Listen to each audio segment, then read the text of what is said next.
बौद्ध धर्माचा सर्वात मोठा प्रचारक म्हणून ओळखला जाणारा सम्राट अशोक.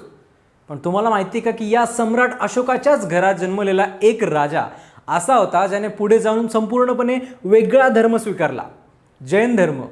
विचार करण्यासारखी बाब आहे की ज्या साम्राज्याची ओळख बौद्ध तत्वज्ञानावर उभी होती त्याच साम्राज्याचा वारसदार जैन धर्माचा सर्वात मोठा संरक्षक बनला. आणि फक्त संरक्षकच नाही तर इतक्या मोठ्या प्रमाणावर काम केलं की परंपरेनुसार त्याने 1.25 लाख जैन मंदिरं बांधली. हा विरोधाभासच इतका मोठा आहे की ही गोष्ट ऐकल्यावरच प्रश्न पडतो की हे सगळं घडलं कसं, आणि एवढं सगळं करूनही हा राजा इतिहासात इतका मागे कसा पडला. ही आहे सम्राट संप्रतीची गोष्ट आणि आपण शोधणार आहोत त्यांच्या संबंधीच्या अनेक प्रश्नांची उत्तरं. त्यामुळे व्हिडिओ शेवटपर्यंत बघा. नमस्कार, मी संकल्प पाटील आणि तुम्ही बघताय लगाव बत्ती. मौर्य साम्राज्य हे फक्त सत्तेचं प्रतीक नव्हतं तर ते वेगवेगळ्या विचारधारांचा एक संगम होतं. चंद्रगुप्त मौर्य यांनी जैन धर्म स्वीकारला, अशोक बौद्ध धर्माकडे वळला आणि या परंपरेतच वाढलेला संप्रती पुढे जैन धर्माचा सर्वात मोठा संरक्षक ठरला. याचा अर्थ असा की मौर्य वंशामध्ये धार्मिक विविधता ही फक्त दाखवली जात नव्हती तर ती स्वीकारली सुद्धा जात होती आणि हीच गोष्ट त्या काळाला विशेष बनवते. अशोकाच्या मृत्यूनंतर मौर्य साम्राज्याची एकता खरं तर ढासळू लागली होती. सत्तेसाठी संघर्ष, विभागणी आणि राज्यकारभारातला कमकुवतपणा यामुळे साम्राज्याची ताकद कमी झाली. याच काळात संप्रती सत्तेत आला. काही ऐतिहासिक आणि जैन ग्रंथांनुसार त्याने इसवी सन पूर्व 230 ते 220 दरम्यान राज्य केलं, पण त्याची खरी ओळख राजा म्हणून नाही तर धर्माचा प्रसार करणारा नेता म्हणून झाली. काही अभ्यासक तर त्याला जैन धर्माचा अशोक असंही म्हणतात आणि हे का म्हणतात ते त्याच्या कामातून स्पष्ट होतं. संप्रतीच्या आयुष्यातला टर्निंग पॉईंट म्हणजे त्याचा जैन धर्म स्वीकारण्याचा निर्णय. जैन आचार्य सुहसिन यांच्या प्रभावाखाली त्याने हा धर्म स्वीकारला असं मानलं जातं. पण ही फक्त वैयक्तिक श्रद्धा नव्हती, कारण त्यानंतर त्याने जैन धर्माला राज्याच्या केंद्रस्थानी आणलं. त्याने धर्माला एक ऑर्गनाइज्ड स्ट्रक्चर दिलं. त्यामुळे जैन धर्म फक्त तत्वज्ञान राहिला नाही तर एक जिवंत सामाजिक व्यवस्था बनला. संप्रतीने मंदिरं बांधण्यावर विशेष भर दिला. काही परंपरांनुसार त्याने सुमारे 1,25,000 नवीन मंदिरं बांधली होती आणि 36,000 जुन्या मंदिरांचा जीर्णोद्धार केला होता. जरी हे आकडे पूर्णपणे ऐतिहासिकदृष्ट्या सिद्ध नसले तरी ते एक गोष्ट दाखवतात की संप्रतीचं काम किती मोठ्या प्रमाणावर होतं. मंदिरं ही फक्त धार्मिक स्थळं नव्हती तर ती त्या काळातली सामाजिक, सांस्कृतिक आणि आर्थिक केंद्र होती. त्यामुळे जिथे जिथे मंदिरं उभी राहिली तिथे तिथे जैन धर्माची मुळं खोलवर रुजली. फक्त मंदिरच नाही तर संप्रतीने असंख्य मूर्तींची स्थापना केली.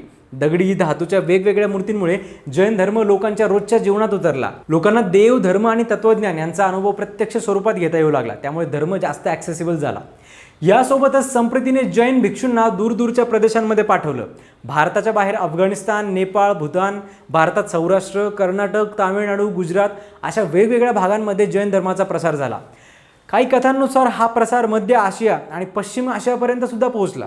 यावरून आणखी एक महत्त्वाची गोष्ट समजते की प्राचीन भारत हा बंदिस्त नव्हता तर तो जगाशी व्यवस्थित जोडलेला होता. संप्रतीच्या कार्यामागे राजकीय विस्ताराचा हेतू नव्हता तर धार्मिक निष्ठा आणि समाज कल्याणाची भावना होती. त्याने सुमारे 700 धर्मादाय केंद्र स्थापन केल्याचा उल्लेख काही परंपरांमध्ये आढळतो.